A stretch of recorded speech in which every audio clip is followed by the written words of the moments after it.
Baik, Bismillahirrahmanirrahim. Assalamualaikum warahmatullahi wabarakatuh. Di sini kami akan mempresentasikan proyek tugas besar untuk statistika industri tentang pengaruh pertumbuhan ekonomi dan tingkat pengangguran terbuka terhadap kesejahteraan masyarakat di kabupaten atau kota Provinsi Jawa Timur tahun 2024. Namun perkenalkan, nama saya Muhammad Hadin Rahman dengan NIM 102062400076. Saya Muhammad Novel Turekul Fatah dengan NIM 102062400023. Saya dengan Muhammad Adi Fatalah dengan NIM 102062400144. Nama saya Dwi Kiraman Haji Putra dengan NIM 102062401416. Jadi di sini kami akan membuktikan atau menguji pengaruh pertumbuhan ekonomi dan tingkat pengangguran terbuka (TPT) terhadap PDRB per kapita, yang di mana PDRB tersebut mewakilkan kesejahteraan masyarakat di kota atau kabupaten Provinsi Jawa Timur tahun 2024. Next. Baik, latar belakang pembangunan ekonomi daerah ini bertujuan untuk meningkatkan kesejahteraan masyarakat yang salah satunya itu diukur melalui PDRB per kapita. Provinsi Jawa Timur ini sebagai penyumbang perekonomian terbesar kedua di Indonesia yang dapat memiliki kondisi ekonomi yang beragam di 38 kabupaten dan kota. Secara teoritis, laju pertumbuhan ekonomi ini diharapkan mampu meningkatkan pendapatan masyarakat, namun hal tersebut perlu didukung oleh tingkat penyerapan tenaga kerja yang optimal. Tingkat pengangguran terbuka ini yang masih berfluktuasi di berbagai daerah diduga dapat menghambat peningkatan PDRB per kapita. Oleh karena itu, diperlukan analisis statistik untuk membuktikan pengaruh laju pertumbuhan ekonomi dan tingkat pengangguran terbuka ini pada PDRB per kapita di Jawa Timur tahun 2024. Next. Rumusan masalah yang pertama itu ada, apakah laju pertumbuhan ekonomi variabel X1 ini berpengaruh secara signifikan, secara parsial terhadap PDRB per kapita variabel Y di kabupaten dan kota provinsi di Jawa Timur pada tahun 2024. Yang kedua, apakah tingkat pengangguran terbuka ini pada variabel X2 berpengaruh signifikansi secara parsial terhadap PDRB per kapita variabel Y di kabupaten dan kota provinsi Jawa Timur tahun 2024. Yang ketiga, apakah laju pertumbuhan ekonomi variabel X1 dan tingkat pengangguran terbuka variabel X2 ini berpengaruh signifikansi secara simultan terhadap PDRB per kapita variabel Y di kabupaten dan kota provinsi Jawa Timur pada tahun 2024. Next. Tujuan masalah yang pertama itu ada untuk mengetahui dan menganalisis pengaruh laju pertumbuhan ekonomi variabel X1 ini secara parsial terhadap PDRB per kapita variabel Y di kabupaten dan kota provinsi Jawa Timur tahun 2024. Yang kedua, untuk mengetahui dan menganalisis pengaruh tingkat pengangguran terbuka TPT variabel X2 secara parsial terhadap PDRB per kapita variabel Y di kabupaten dan kota Provinsi Jawa Timur pada tahun 2024. Yang ketiga, untuk mengetahui dan menganalisis pengaruh laju pertumbuhan ekonomi X1 ini dan tingkat pengangguran terbuka variabel X2 secara simultan terhadap PDRB per kapita variabel Y di Kabupaten dan Kota Provinsi Jawa Timur tahun 2024. Next.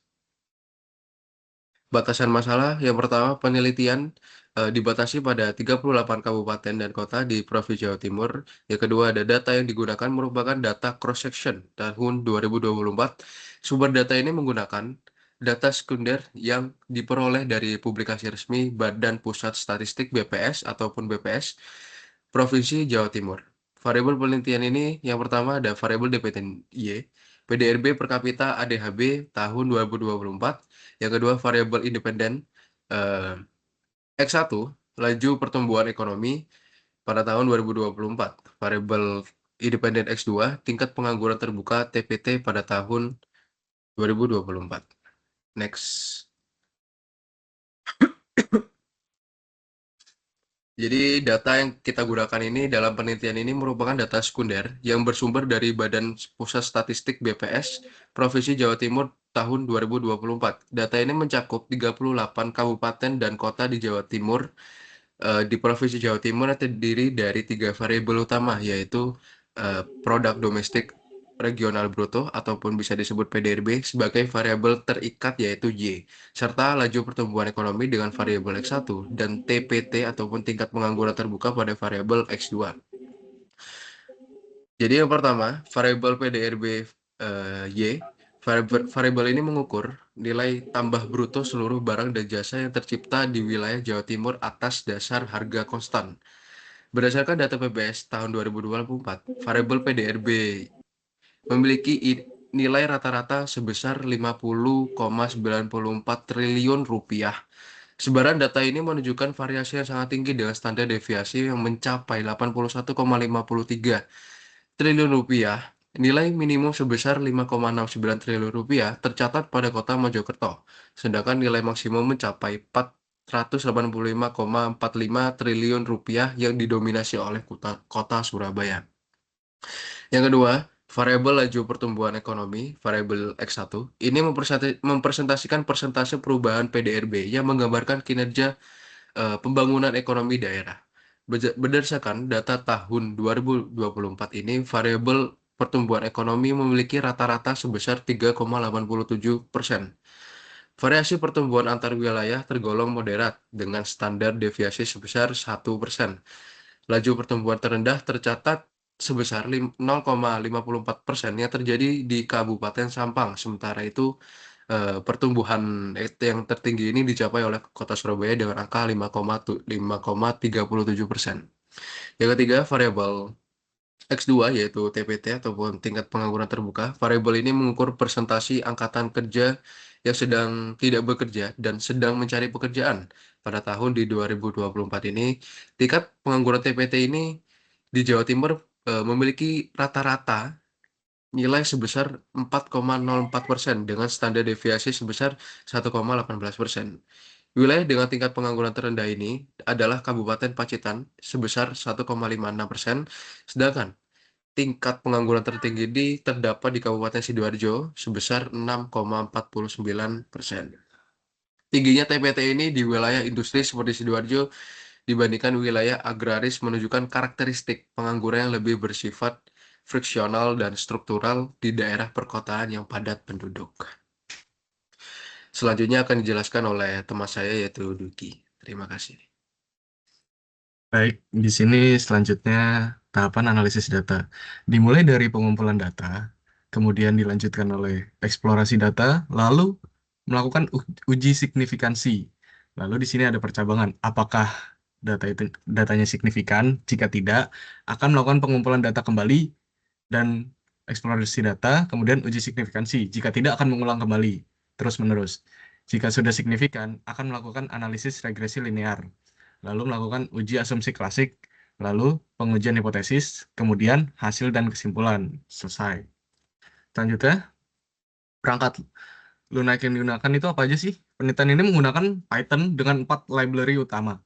Yang pertama, Pandas, yang berfungsi sebagai pengolahan data, membaca dataset, membersihkan data. Yang kedua ada 6PY, yang berfungsi sebagai perhitungan numerik dan operasi matematis dasar. Yang ketiga ada stats model sebagai analisis regresi linear berganda, uji statistik F maupun T, dan analisis residual. Yang keempat ada matplotlib yang berfungsi sebagai visualisasi data dari grafik, diagram, hingga scatter plot. Berikutnya terdapat statistika deskriptif. Di sini memiliki 3 variabel, yaitu pertama PDRB per kapita, yang kedua pertumbuhan ekonomi, yang keempat tingkat pengangguran terbuka. Nah, PDRB ini minimumnya yaitu 5,69 triliun, maksimumnya 485,45 triliun. Rata-ratanya atau mean 50,94 triliun. Standar deviasinya 81,53 triliun. Kemudian pertumbuhan ekonomi, nilai minimumnya 0,54%. Nilai maksimumnya 5,37%. Meannya 3,87%. Standar deviasinya 1%. tingkat pengangguran terbuka, nilai minimumnya 1,56%, maksimumnya 6,49%, mediannya 4,04%, standar deviasinya 1,18%. Kemudian di PDRB ini nilai minimumnya itu terdapat di kota Mojokerto dan nilai maksimumnya terdapat di kota Surabaya.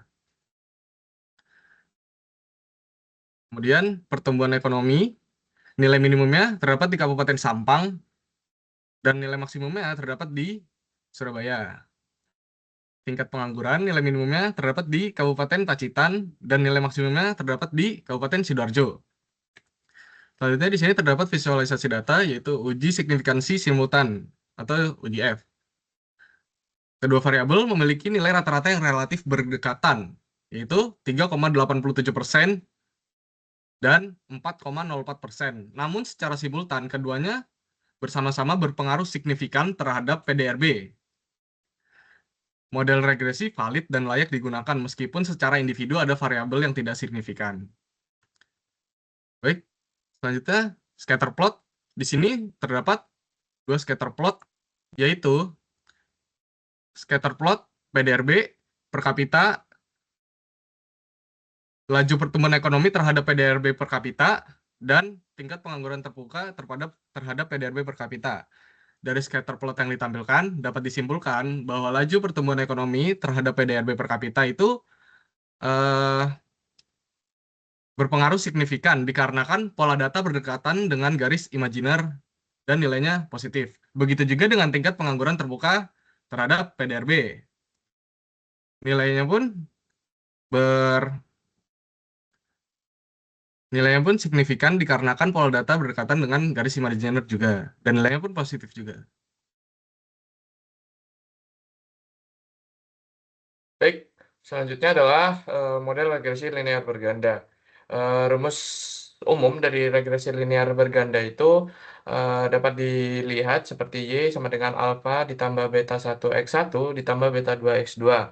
Nah, berdasarkan hasil pengolahan data yang diperoleh persamaan sebagai berikut, yaitu Y sama dengan min 1,034 kali 10 pangkat 14 ditambah 1,566 dikali 10 pangkat 13 X1 ditambah juga 2,319 kali 10 pangkat 13 X2. Nah, nilai konstansa ini menunjukkan nilai Y ketika X1 dan X2 bernilai 0.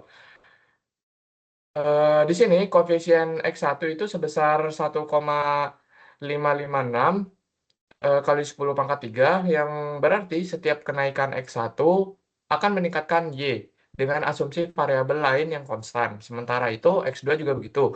X2 sebesar 2,319 kali 10 pangkat 13 juga menunjukkan pengaruh positif dan lebih besar dibandingkan X1.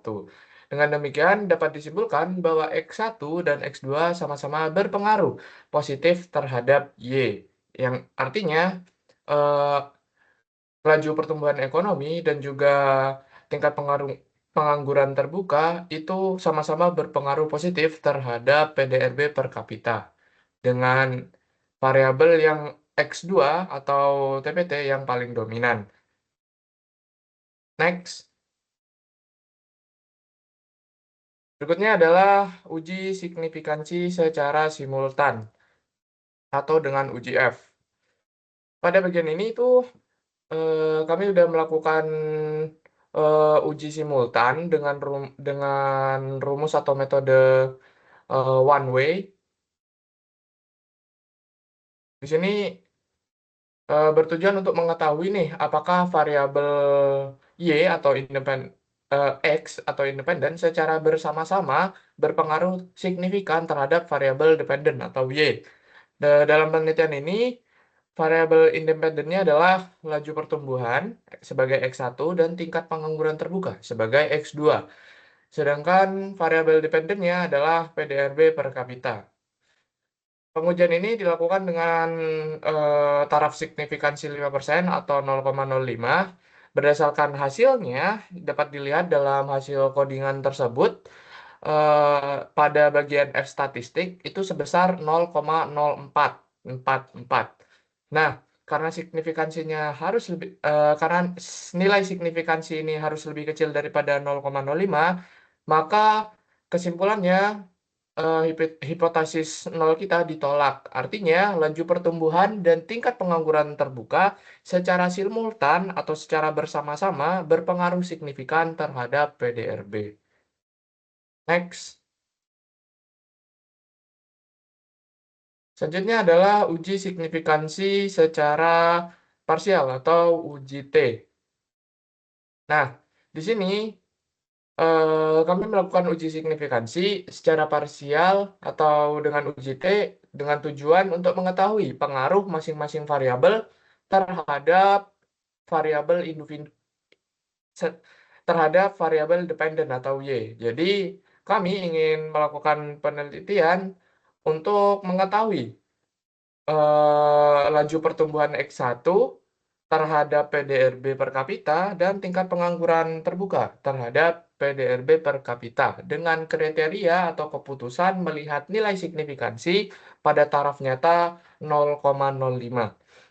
Nah, berdasarkan hasil yang bisa dilihat,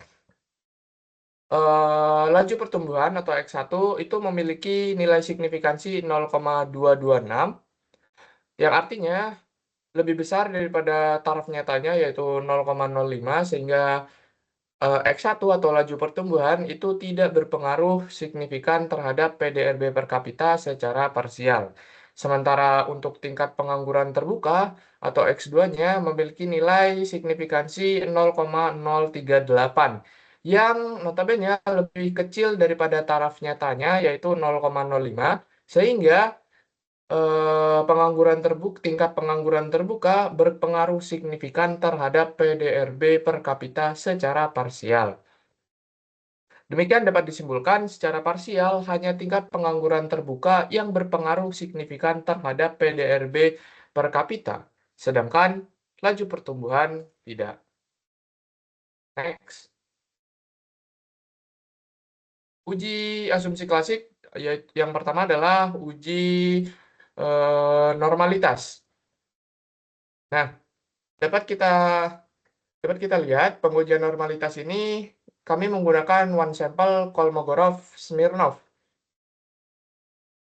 Nah, berdasarkan hasil uji Kolmogorov-Smirnov, tes ini menunjukkan bahwa residual pada model analisis ini memenuhi asumsi normalitas. Kenapa? Karena setelah dilakukan uji terhadap 38 data observasi, yaitu data dari kabupaten atau kota di Jawa Timur, dengan rata-rata nilai residual sebesar 0,0000.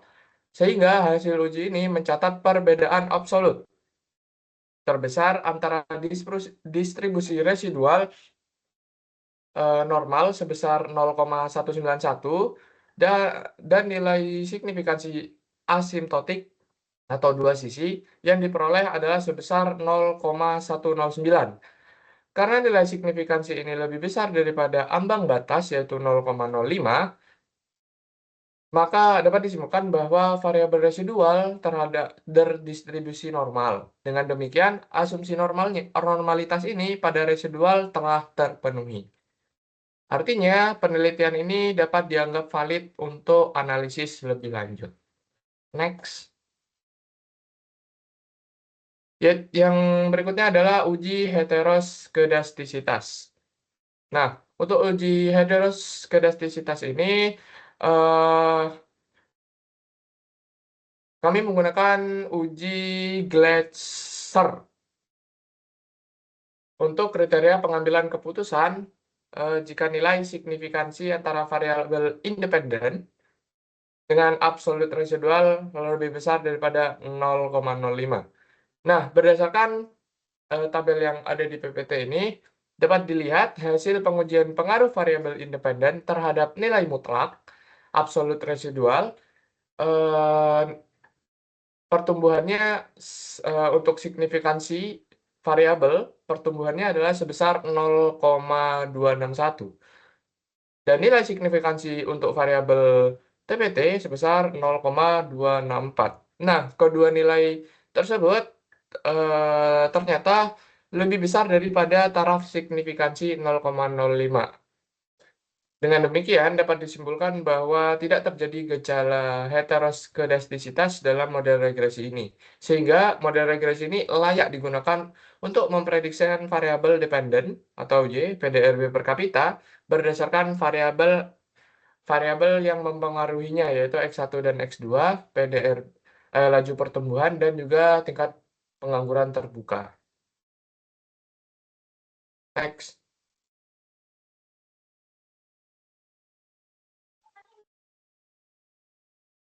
Ya, yang selanjutnya yaitu ada uji asumsi klasik. Di sini kita menggunakan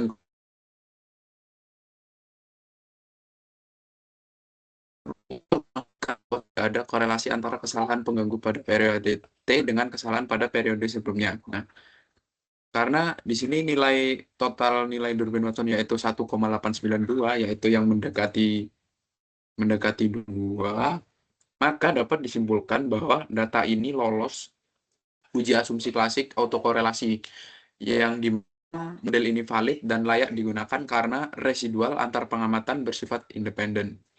Next. Di sini yang selanjutnya yaitu uji multikolinearitas. Nah, uji ini yaitu memastikan bahwa variabel independen dalam model laju pertumbuhan dan TPT tidak saling berhubungan terlalu kuat.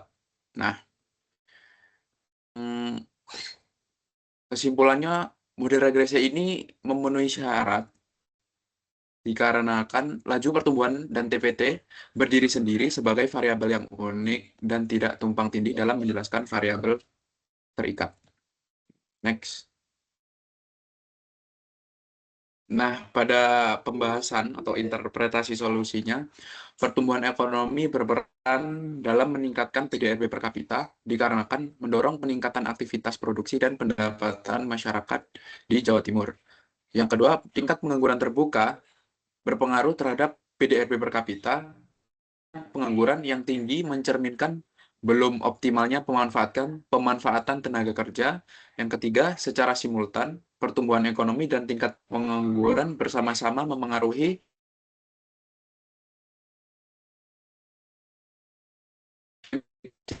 itu pembangun ekonomi perlu diarahkan agar bersifat inklusif dan mampu menciptakan lapangan kerja, khususnya pada sektor-sektor potensial di kabupaten atau kota yang berada di Jawa Timur. Next. Nah, kesimpulannya yaitu berdasarkan hasil analisis yang telah dilakukan, dapat disimpulkan bahwa laju pertumbuhan ekonomi dan tingkat pengangguran terbuka itu mempengaruhi PDRB per kapita sebagai indikator kesejahteraan masyarakat di kabupaten atau kota di Provinsi Jawa Timur dalam tahun 2024. Nah, pertumbuhan ekonomi ini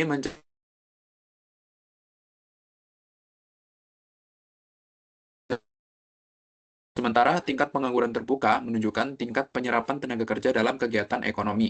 Nah, secara simultan, kedua variabel tersebut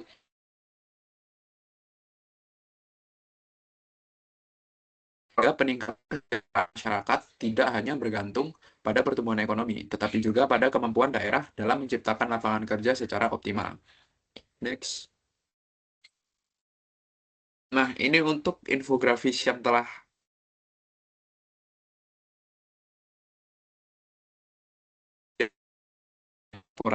hasil laporan kita pada infografis poster ini. Kurang lebih kita mencapai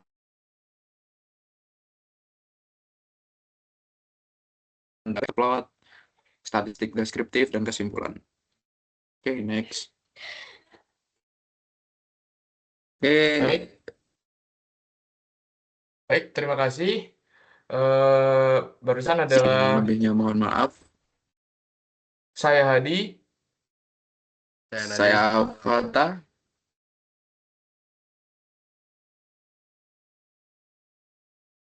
Saya Dwiki. Terima kasih. Wassalamualaikum Assalamualaikum warahmatullahi wabarakatuh. warahmatullahi wabarakatuh.